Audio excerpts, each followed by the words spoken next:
Hi everyone, this is Ksenia, welcome back.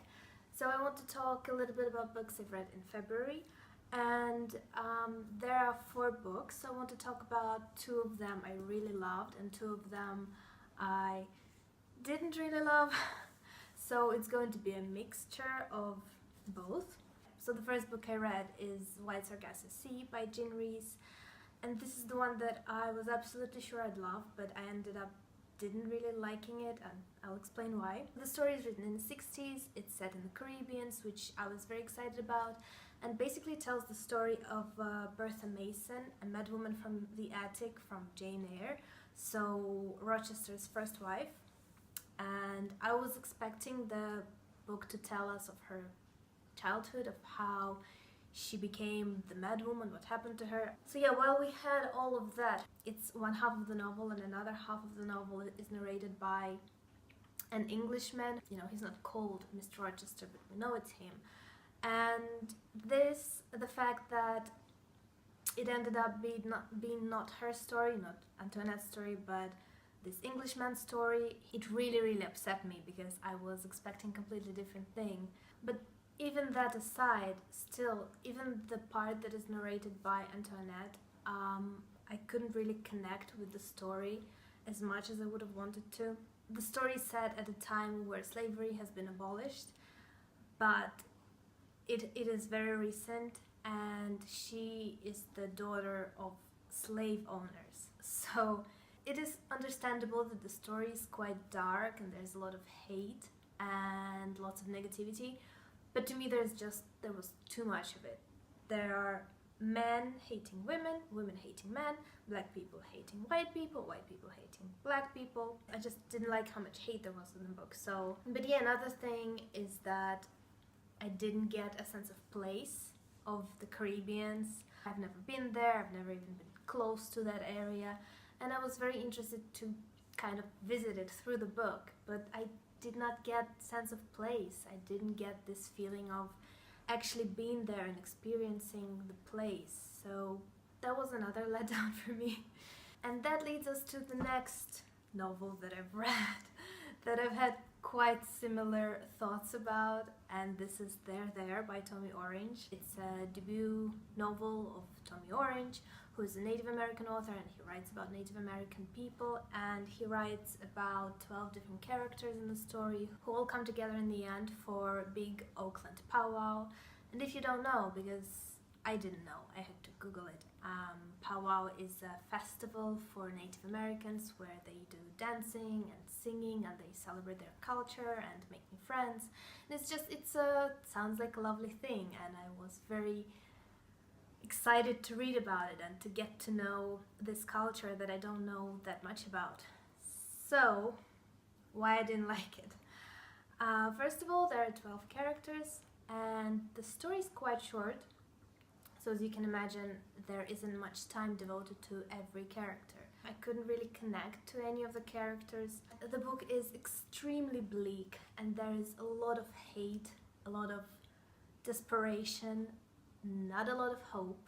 Obviously, I understand where the anger and the hate is coming from, but I don't know, just when I read the book, I couldn't deal with so much hate, with so much anger, because I don't like anger as an emotion. It's very non-productive emotion, so to say. It doesn't help, it doesn't solve any problems. And to read a book that is so saturated with anger, to me, was just very uncomfortable, and I didn't enjoy it. So there's that. I listened to Tommy Orange. He came to our library, to Stockholm, a few weeks ago. That's why I read the book in the first place. And first of all, I really loved listening to him. He's a great speaker. He is very eloquent, very calm. Even as he was talking about his experience, about the experience of people, other Native Americans that he knows, even with all of that, I did get some perspective on the story, but not as much for the story to be elevated, in my opinion. It's still very bleak, and even the author himself, it didn't feel like he had any hope for the future, which just it's extremely sad. I cannot explain it with words. again, I understand the bleakness of the book, but I wanted some hope. It's not like I wanted him to entertain me with a fun book, but I think even in a situation like this, it would have been nice to have some more uplifting book. But yes, like I said, this is a very well beloved book, and if you've read the book and loved it, I would love to hear your opinion. And yeah, the same with White Sargasso Sea, because I know lots of people have liked it, so I'd really love to hear opinions that are contrary to mine. So yes, those two are out of the way, and now I'm going to focus on the books that I did enjoy. And the first book is We Are Okay by LaCour. This is a contemporary young adult novel. You know how there is this stigma around YA that it's a not fully grown literature? Some books in the YA category maybe, but this one is absolutely amazing. So we follow a girl who left her hometown and she went to New York to just, we don't know why, and she kind of started this new life, left everything behind, and now 6 months later after that happened, her best friend comes to visit her and they haven't spoken since she left. So you know that there is going to be some tension, and there's a lot of tension, and there's a lot of just pure emotion and just open, exposed heart, and it's beautiful, it's painful, it's sad, it's lyrical, it's so warm in the end. I don't know, do I have any more words? And this is a book that doesn't have a plot, or doesn't have like a big plot. It's just things happening quite slowly, calmly, carefully, and this is a quiet book. So if you are a kind of person who, like me, enjoys those kind of books, I would really recommend it.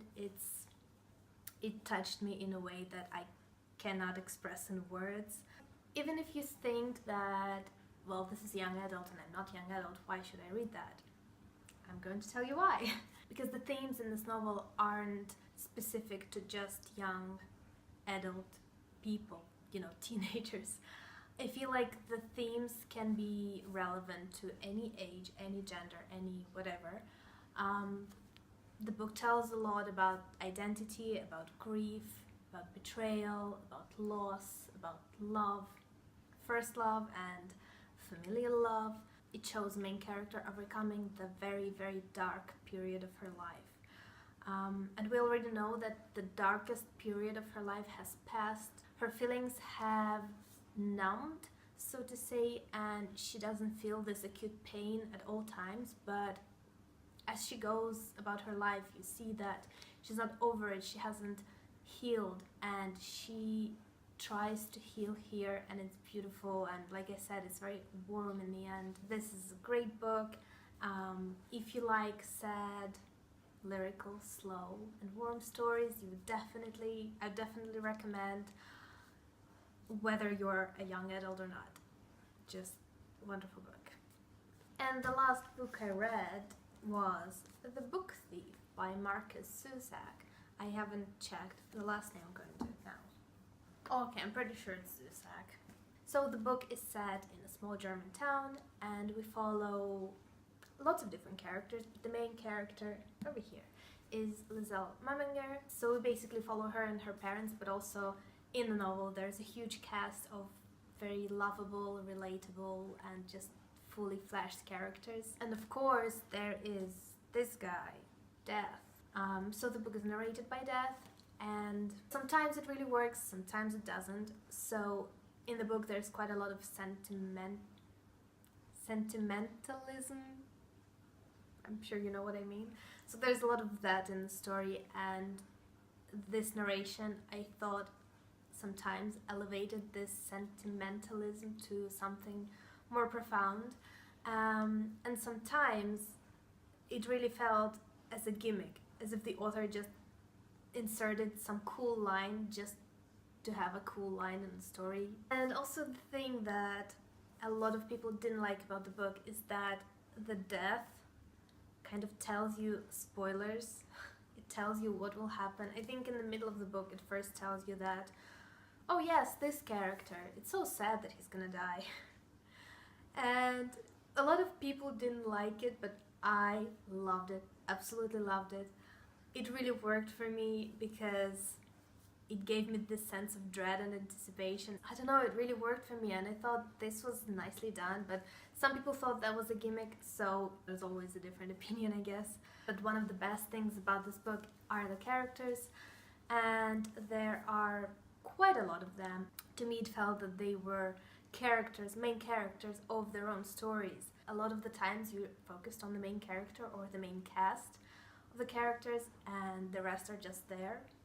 And here it wasn't like that for me at all. It was like this whole street, this whole city was just alive and living, and I never felt like I left the character behind. I always felt like they were living and carrying on with their lives. So my favorite character was Max, who is a Jewish man, and he was hiding in Lazelle's basement. He was just a very imaginative person, and he had quite a difficult life, obviously, because this is Nazi Germany. Did I mention it, by the way, that this was, I'm so bad at plots, but I hope you know that this book is about Nazi Germany and I didn't ruin my review. I'm such a mess. Okay. So yes, obviously he had a hard life, and I just loved the way he persevered and the way he made everything better for himself with just his imagination, and the way he was so determined to just go on fighting, even though it's, you know, I'm not even gonna pretend I understand what that was like, but I loved watching him go on and not stay strong. I don't like to say stay strong about a Jewish man during Holocaust, but I don't know, just be a human and not lose himself, I guess. Yeah, I really love that. And I absolutely adored his relationship with Liesel. So he's 24 and she's 14 in the majority of the book, and this kind of relationship, their friendship, reminded me of June and Toby from Tell the Wolves and Home. This book that I really love, and this is one of my favorite books. So this kind of maybe uncle and niece relationship, which is kind of what they were in Tell the Wolves and Home, almost. So I really got the June and Toby feels from this relationship, and I loved it, just how they bonded over books, over their secrets, over their bad dreams, and this was just incredible to read. Yes, and another thing about the book is that it is set in Germany during Holocaust, so I usually stay away from books like this because I'm very sensitive towards the topic of Holocaust. For this book, I didn't feel like it was out there. It didn't really feel as a World War II book. It felt more epic than just this period of time, even though of course it was dealing with that period of time, with what was happening in people's minds, but also it works on lots of different levels.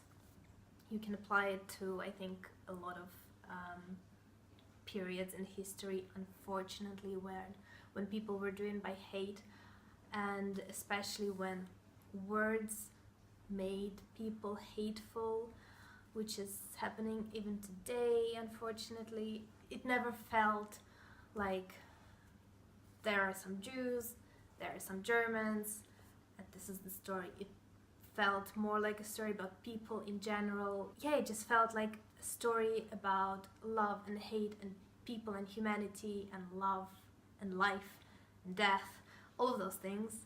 And that's great. Honestly, that's what books should be about all of those emotions, a whole range of them, and a little bit of hope in the end. So yes, if you haven't read it yet, I'd highly recommend. It's the book that is worth the hype, I think.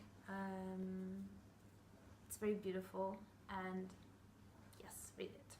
So that's all the books that I've read in February, but I also wanted to mention one book, really short, that I started reading in March, but I ended up dropping it yesterday. I just realized that I don't want to continue. And this is 1,000 Paper Birds by Udall. I don't know, I haven't checked the name, I'm sorry. But yes, there is an epigraph by Virginia Woolf, and then there's an epigraph by David Bowie, so I had high hopes.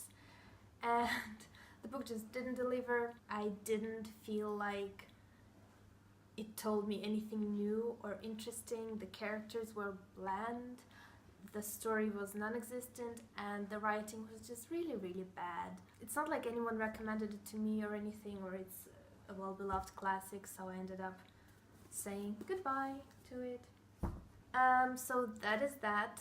Please talk to me in the comments, and I'll see you next time. Bye!